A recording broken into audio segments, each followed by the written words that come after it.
Assalamualaikum warahmatullahi wabarakatuh. Halo anak soleh dan soleha, bagaimana kabar hari ini? Alhamdulillah, semoga semuanya selalu sehat walafiat dan bisa beraktivitas seperti biasanya.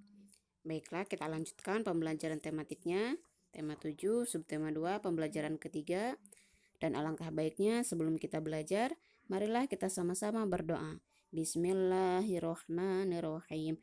Rabbi zidni ilman warzuqni fahman birahmatika ya arhamar rahimin. Silakan ukhti dan akhi untuk membuka bukunya. Silakan buka halaman 74. Pembelajaran 3 ini materinya yaitu yang pertama, kita akan mengenal tokoh proklamator kemerdekaan Indonesia. Yang kedua, kita akan menjelaskan peristiwa-peristiwa di daerah setelah proklamasi. Yang ketiga, menyebutkan contoh kegiatan keberagaman di lingkungan masyarakat. Baiklah, mari kita membaca. Kita akan membaca teks tentang Insinyur Soekarno dan Muhammad Hatta, proklamator kemerdekaan Republik Indonesia, yang ada di halaman 74. Silahkan dibaca dan diamati dengan seksama teks tersebut. Selanjutnya, setelah ukhti dan akhi membaca teks tersebut, silahkan isi di halaman 76. Ayo berlatih, jawablah pertanyaan-pertanyaan berdasarkan isi teks di halaman 74 tentang cerita sejarah Insinyur Soekarno dan Muhammad Hatta. Jadi tugasnya adalah setelah membaca teks sejarah, kemudian isilah pertanyaan sesuai dengan isi teks. Kita lanjutkan. Silakan ukhti dan akhi untuk membuka halaman 77. Mari kita membaca tentang perjuangan mempertahankan kemerdekaan pasca proklamasi 17 Agustus 1945. Silakan disimak. Setelah Insinyur Soekarno dan Muhammad Hatta memproklamasikan kemerdekaan, seharusnya kekuasaan Jepang di Indonesia berakhir. Akan tetapi yang terjadi justru terjadi pertempuran-pertempuran di beberapa daerah yang memakan banyak korban. Beberapa pertempuran tersebut antara lain yaitu yang pertama ada peristiwa 10 November 1945. Setelah Jepang menyerah tanpa syarat tanggal 15 Agustus 1945 kepada sekutu, kekuasaan di Indonesia hendak diambil alih oleh sekutu. Semua orang Indonesia yang bersenjata diwajibkan meletakkan senjatanya sampai batas waktu tanggal 10 November 1945 pukul 6 tepat. Hal tersebut menimbulkan kemarahan bagi rakyat dan pejuang Indonesia. Mereka menentang masuknya tentara Belanda yang memboncengi kehadiran tentara Inggris di Indonesia. Maka pertempuran antara rakyat dan tentara Inggris tak dapat dihindarkan. Pada tanggal 10 November 1945, tepatnya yaitu di waktu pagi, tentara Inggris melakukan serangan besar-besaran ke gedung-gedung pemerintahan Surabaya. Dalam pertempuran ini, banyak penduduk sipil yang ikut dalam perjuangan mempertahankan kemerdekaan. Nama Bung Tomo sangat berpengaruh dalam pertempuran melawan penjajah Inggris di Surabaya ini. Ia menjadi tokoh yang berpengaruh dan disegani oleh pejuang-pejuang lainnya. Ia mengobarkan semangat perjuangan kepada rakyat Surabaya, terutama di kalangan para pemuda sehingga perlawanan terus berlanjut tanpa kata menyerah. Yang kedua ada peristiwa pertempuran 5 hari di Semarang. Pertempuran 5 hari di Semarang dimulai dari tanggal 15 Oktober sampai 20 Oktober 1045. Pertempuran ini terjadi antara rakyat Semarang melawan penjajah Jepang. Para pemuda di Semarang yang mendengar berita kekalahan Jepang dan diproklamasikannya kemerdekaan Republik Indonesia berusaha melucuti senjata tentara Jepang. Namun, tentara Jepang melalui pernyataan yang disampaikan oleh Mayor Kido menolak menyerahkannya, sehingga menimbulkan kemarahan pemuda-pemuda Indonesia di Semarang. Akhirnya, mereka tetap melucuti senjata tentara Jepang. Para pemuda juga aktif mencari dan menangkap tentara Jepang untuk dijebloskan ke penjara.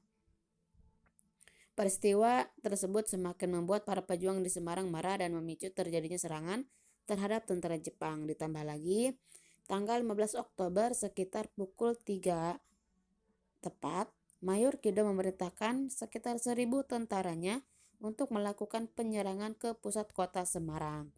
Pertempuran tak bisa dihindari, korban berjatuhan dari kedua belah pihak. Tanggal 17 Oktober 1945, tentara Jepang meminta genjatan senjata. Namun diam-diam, mereka melakukan serangan ke berbagai kampung. Pertempuran semakin meluas ke berbagai penjuru kota yang menelan korban nyawa. Pertempuran baru berakhir pada tanggal 20 Oktober 1945. Yang ketiga ada peristiwa pertempuran Ambarawa atau peristiwa Palagan Ambarawa. Pertempuran Ambarawa dipicu oleh kedatangan tentara sekutu ke Jawa Tengah yang diboncengi oleh Nika. Mereka bermaksud mengurus tawanan perang dan tentara Jepang yang berada di Jawa Tengah. Pada awalnya, mereka berjanji tidak akan mengganggu kedaulatan Republik Indonesia. Namun, para tawanan perang tersebut justru dipersenjatai yang menyebabkan kemarahan pihak Indonesia dan terjadi pertempuran. Tepatnya di Magelang, tentara sekutu mencoba melucuti senjata Tentara Keamanan Rakyat atau TKR dan membuat kekacauan. Menanggapi tindakan sewenang-wenang tentara sekutu, Tentara Keamanan Rakyat atau TKR membalas dengan mengepung tentara sekutu dari segala penjuru. Pasukan sekutu secara diam-diam berhasil meninggalkan kota Magelang menuju ke benteng Ambarawa. Tetapi tentara Indonesia terus mengejar tentara sekutu. Tentara Indonesia melakukan koordinasi dengan tentara dari beberapa daerah sekitar, sehingga akhirnya bala bantuan terus mengalir dari Yogyakarta, Solo, Salatiga, Purwokerto, Magelang, dan Semarang. Sejak tanggal 23 November 1945, mulai terjadi tembak-menembak antara tentara Indonesia dan tentara sekutu dibantu tentara Jepang. Tentara sekutu mengarahkan tawanan-tawanan Jepang menyusup ke tempat kedudukan Indonesia dari arah belakang. Karena itu pasukan Indonesia pindah ke Bedono. Sejak saat itulah terjadi pertempuran sengit di Ambarawa. Jalan Raya Semarang-Ambarawa dikuasai oleh kesatuan-kesatuan TKR. Tanggal 12 Desember 1945, tepatnya pada jam 04.30 pagi, serangan mulai dilancarkan. Pertempuran berkobar di Ambarawa dengan sengit. Pertempuran dipimpin oleh Kolonel Sudirman. Ia menggunakan taktik gelar supit urang atau pengepungan rangkap dari kedua sisi sehingga musuh benar-benar terkurung. Setelah bertempur selama 4 hari, pada tanggal 15 Desember 1945, pertempuran berakhir dan Indonesia berhasil merebut Ambarawa dan sekutu dibuat mundur ke Semarang. Kemenangan pertempuran ini kini diabadikan dengan didirikannya Monumen Palagan Ambarawa dan diperingatinya Hari Jadi TNI Angkatan Darat atau Hari Juang Kartika. Yang terakhir ada peristiwa pertempuran di Bandung atau Bandung Lautan Api. Pada tanggal 12 Oktober 1945, tentara Inggris yang diboncengi Nica tiba di Bandung. Mereka menuntut agar senjata-senjata yang dibawa oleh penduduk sipil diserahkan kepada mereka.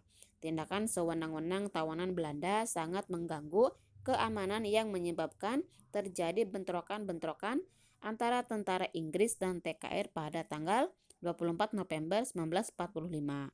Tanggal 15 Oktober 1945, Brigade McDonald memberi ultimatum kepada Gubernur Jawa Barat agar Bandung Utara dikosongkan oleh penduduk Indonesia termasuk pasukan bersenjata.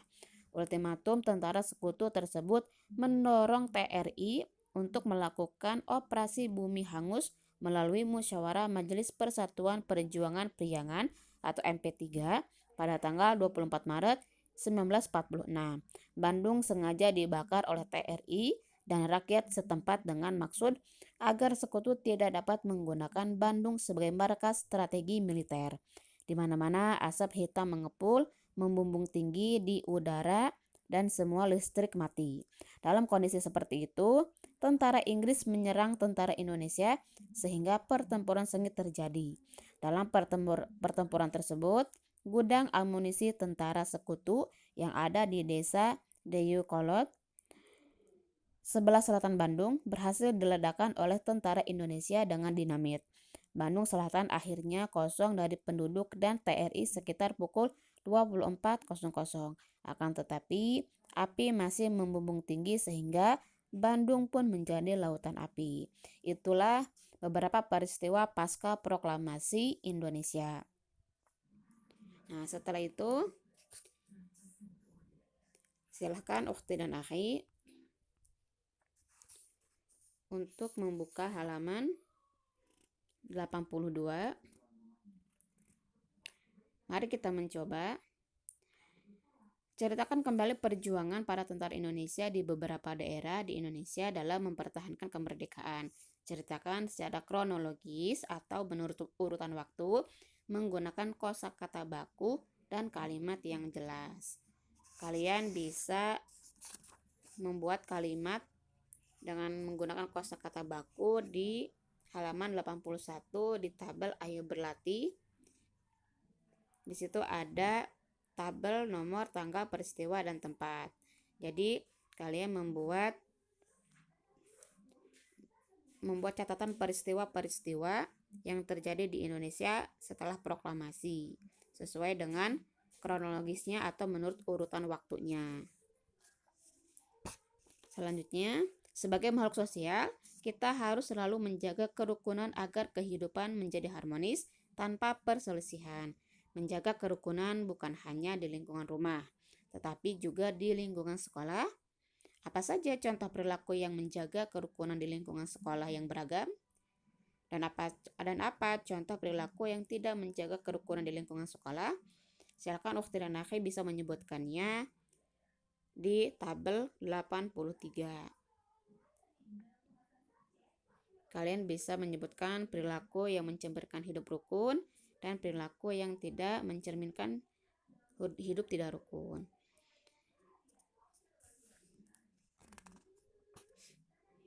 Di halaman 84. Dan itulah materi hari ini, kita cukupkan tentang sejarah Insinyur Soekarno dan Muhammad Hatta dan peristiwa pasca proklamasi Indonesia. Baiklah, kita cukupkan dengan membacakan hamdalah. Alhamdulillahirabbil alamin. Akhirul kalam. Wassalamualaikum warahmatullahi wabarakatuh.